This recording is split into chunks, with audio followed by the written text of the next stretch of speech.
Welcome to this episode of Healthy and Happy. I am Waveney Martin Burrow, and our topic for today, are you a love bug or a love bird?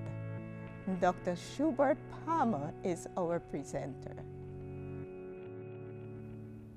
When my wife and I lived in California in the 1970s, we owned a Volkswagen Bug.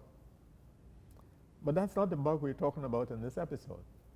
We're talking about the love bug, which is a small flying insect, starts mating as soon as the females emerge, and they live for just a few days.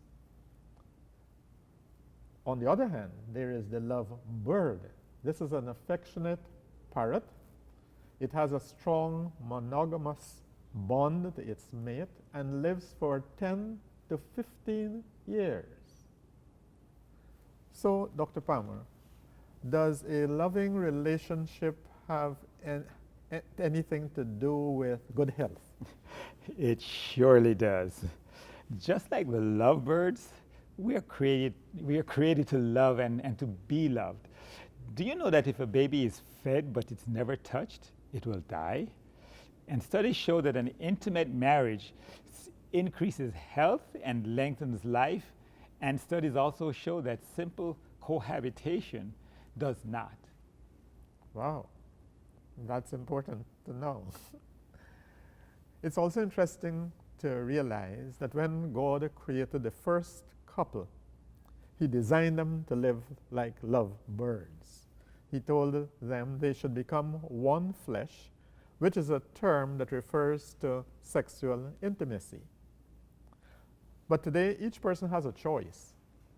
We can either live like a love bug and have sex with anybody, or we can live like a love bird and have a committed relationship to my husband or wife only. Mm-hmm. So tell us, Doc, what are some of the dangers of living like a love bug? Lots of dangers. Unwanted pregnancy is one, feelings of guilt, a vicious cycle of promiscuity and infection with sexually transmitted diseases such as AIDS. And AIDS has already killed 30 million people and continues to kill 1.8 million people every year. Although it's no longer in the headlines, over 36 million people are living with HIV/AIDS worldwide, and more than 1.1 million of them are in the United States alone. So what's the difference between HIV and AIDS? Okay, well, HIV stands for Human Immune Deficiency Virus, or Human Immunodeficiency Virus. This is a virus that destroys the white blood cells and weakens the immune system, hence its name. If left untreated, it will develop into AIDS. AIDS is an acronym for Acquired Immune Deficiency Syndrome. So HIV is the starting point, and AIDS, you could say, is the end result. In its early stages, the infected person may show symptoms such as diarrhea, swollen lymph glands, genital sores, dark patches, and sometimes a prolonged cough. But after a few days or weeks, the symptoms can disappear. And for the next 10 years or more, the infected person may have no symptoms. But during that time, the virus is silently doing its deadly work. So during that period, the virus can be transmitted from person to person and without either person knowing it. Now that's a scary thought, that the transmission could occur without someone knowing it. Therefore, we have to be careful in the way we live. How does AIDS spread from one person to another? Several ways. One common way is contaminated needles, syringes, or sharp instruments, or from mother to baby during pregnancy, or childbirth, or breastfeeding, or by the transfusion of contaminated blood.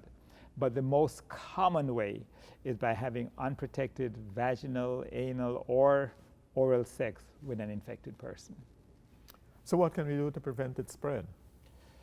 Number one, get tested. And if you're infected, get treated. There is quality treatment that can prolong life. However, the bigger solution is prevention. You know, Prevention is better than cure. it's still true. The most effective way is avoiding casual sex and refraining from having multiple sexual partners. Maintain a sexual relationship within the marriage circle only, and use caution. And if you're unsure of your partner's health, use a condom. So in other words, don't live like a love bug, mating with any and everybody. Live like a love bird.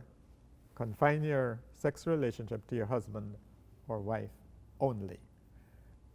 Thank you so much for these wonderful ideas. We don't want to be love bugs, we want to be love birds.